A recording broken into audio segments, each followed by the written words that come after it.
Twitter is buzzing with news that Jeffree Star's new Orgy palettes have a lot of really big issues. From little pellets in the eyeshadow to poor color payoff. People who bought the palette are not pleased with their purchase.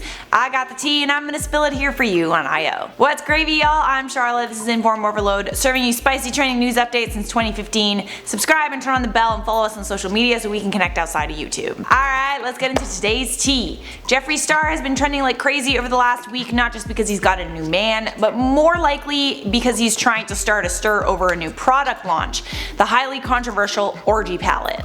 As someone who was a fan of Jeffree Star Cosmetics, it did pain me to see this beautiful nude palette. I really wanted it. But also, like, yeah, I'm not going to be buying any more of his products. That's just my opinion. Many of Jeffree's fans stick by him though because his makeup is so good, and Jeffree's formula is known in the industry for being one of the best, but apparently not lately. There are a lot of people trying to get Jeffree's attention on Twitter because they're disappointed with their purchases. As of August 31st, no major news outlets have reported on this yet, so the sources that I found were from disgruntled customers on Twitter and also from reviews on the Beautylish and Beauty Bay websites. At Beauty Bay, hi, I bought Jeffree Star mini Orgy palette on Friday. It arrived yesterday, swatched it last night, then saw this morning that 4 of the shades have pitting with wet glass and foam party having no payoff, please help. Anyone find that the Orgy mini Jeffree Star palette glass wet go is like this? Doesn't blend very well either. And here were some reviews from Beautylish.com. I have every Jeffree Star palette and have never been disappointed until now.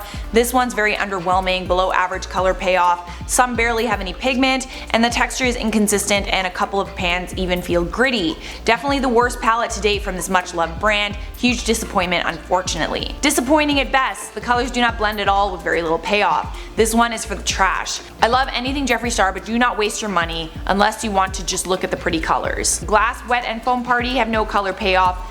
Both are lumpy and not evenly pressed. I feel like I may have been a part of a bad batch. Sucks because I really love this brand. At Jeffree Star, there seems to be a lot of people complaining about the shade Glass Wet from the mini Orgy palette. It goes into small clumps and flakes away. Mine is really bad and I've only used shade 3 out of 4 times since I got the palette last week. I love the palette, but is anyone else having an issue with the mini Orgy palette? Some of them not being as good as others. Some of them buttery soft, others are forming balls after 2 uses.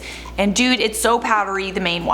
Based on the swatches that people have posted to social media, it really does seem like there isn't a whole lot of pigment in there. Like, I mean, yeah, not a lot of color. What can I say? I mean, it is a nude palette, but you'd expect them to be a little bit more pigmented, as they usually are from Jeffree Star's makeup. Jeffree Star hasn't actually responded to any of the product issues yet. What he has done is tweet the following on August 28th.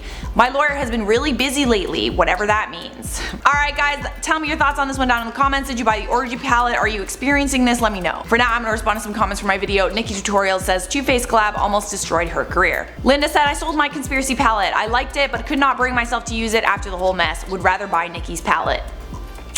You and me both. You and me both.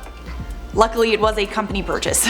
Jackie said, if you bought the conspiracy palette, I say use it. They already have your money, so if you don't use it, they already won. You gave them your money for no reason. Just don't promote it or advertise that you're wearing it. 99% of people won't know what palette you're wearing unless you tell them. Yeah, it's also that I just genuinely downsized my makeup collection in every way. Like I threw out a bunch of things. I only use a select few like NARS products now, and I take them with me everywhere. That palette is huge. It takes up a lot of space on my shelf, and if I'm not using it, I don't really see the point in it being there. Alright guys, that is it for me. Leave a like on this video, tell me your thoughts, and I'll see you guys next time.